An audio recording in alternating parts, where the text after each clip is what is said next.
OECD boss Angel Gurria calls it a real game changer, but how ready are you for FATCA? Thomson Reuters asked firms how prepared they are for the US Foreign Account Tax Compliance Act. Their responses paint a mixed picture of progress. I'm joined by Susannah Hammond, Senior Regulatory Intelligence Expert for Thomson Reuters. Very nice to see you again, Susannah. Let's just start with the basics, what FATCA is and why all the fuss about it. All the fuss is because the US government was very aware it was not collecting about $500 billion of tax a year. FATCA was at least part of its solution for that. Now, despite its name, Tax Compliance Act, it's actually all about information and the delivery of information to the US IRS, the Inland Revenue Service, Internal Revenue Service there.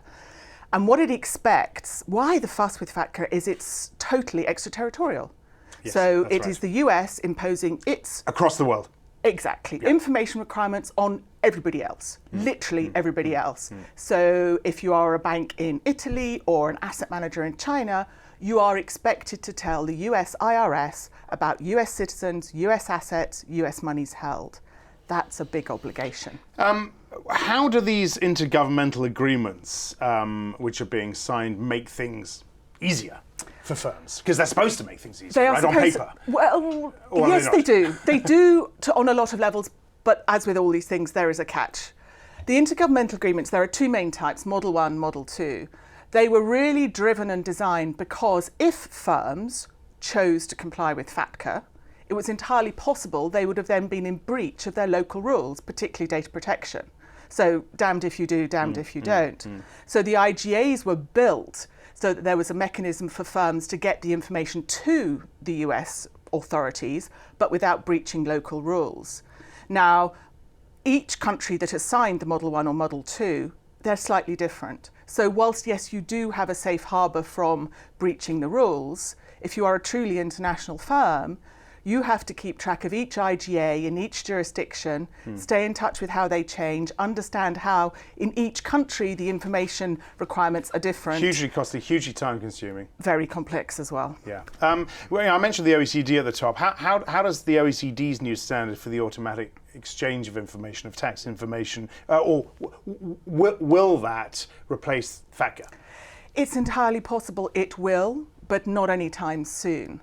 The OECD is very much looking to have one relatively simple, relatively high-level playing field for the automatic exchange of information. But at the moment we have FATCA, we have the IGAs, the OECD stuff potentially coming in beginning of 2015.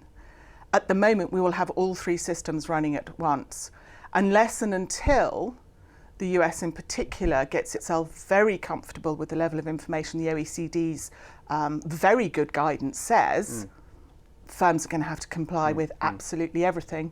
Again, very complicated. The FATCA deadline is July 1st, 2014, right? At the moment it is. At the moment. That's a movable piece, is it? It's changed several times. Okay. Do you expect it to change again? I think a lot of firms hope it will change. They haven't said anything yet. Okay.